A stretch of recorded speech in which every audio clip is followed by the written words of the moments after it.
So, kamusta na mga idol? Barangay Ginebra updates tayo ngayon, pero bago tayo magpatuloy, pa-like and subscribe naman po bilang suporta sa ating YouTube channel. So, bumaba po ang rankings ngayon ng Barangay Ginebra dahil nga po recently ay nagkaroon sila ng mga sunod-sunod na talo at nangunguna naman ang Magnolia team. Kasama na nga rin po dyan dahil ang mga na-injured na player ng Barangay Ginebra tulad na lamang ni Jeremiah Gray and recently lang ito namang si Scotty Thompson. Kulang din tayo at wala itong si JB Justin Noypi Brownlee. Hindi rin po kasi na-meet ni Tony Bishop ang ine-expect po ng mga fans na kanya na talagang makukuha niya ang mga laruan nga po nitong si Justin Brownlee. And well guys, alam naman natin, inamin mismo nitong si Tony Bishop na mas magaling sa kanya itong si JB at gusto niyang ma-adapt yung talino sa paglalaro ng basketball ni Justin Brownlee.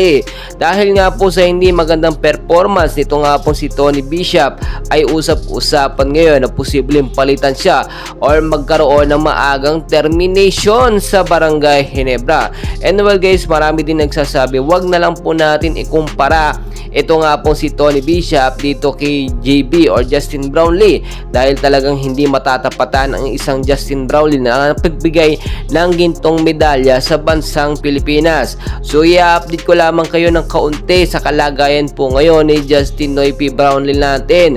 May konfirmasyon nga po na by January 13 ay posible na makapaglaro si JB sa magiging laban nga po ng Barangay Ginebra at ng NLEX. Ang suspension po kasi ni JB na as of now tuloy-tuloy na po yan, nasa 2 to 3 months lamang po at nakita nyo naman talagang hindi siya makakapanood or nakakasama sa mga live game po ng Barangay Ginebra dahil po sa kanyang suspension. So nakita nyo rin kahit wala pong JB ay patuloy pa rin po ang pagpapalakas ni Coach Tim Cone sa Barangay Ginebra para sa kanilang mga susunod na mga laban.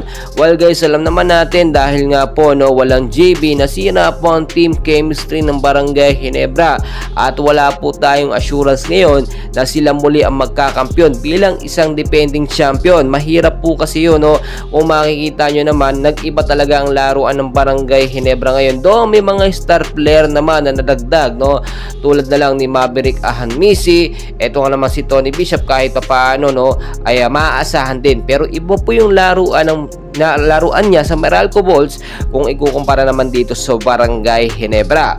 And well guys, para sa aking opinion hintayin na lang natin ang magiging resulta nga po ng mga susunod. Bago po natin husgahan ng mga player po ng Barangay Ginebra ay tignan na lang natin ang kanilang magiging performance sa kanilang mga susunod na labanin. For sure may mga nakahandang pasabog po itong si Coach Tim Cone. Ito naman si Scotty Thompson, alam naman natin almost 2 weeks yan mawawala sa Ginebra, pero as of now ay na rin sa ating pinagkakatiwala mga sources ay okay na itong si Scotty Thompson at posibleng mas mapaaga pa ang kanyang muling pagbabalik. And well guys, malapit na rin talaga si JB na makabalik sa Barangay Ginebra. So hintayin na lang po natin yung mga biggest update narang po sa Barangay Ginebra. And please huwag niyo pong kalimutan mag-like and subscribe for more Barangay Ginebra updates. Maraming salamat po sa inyong lahat.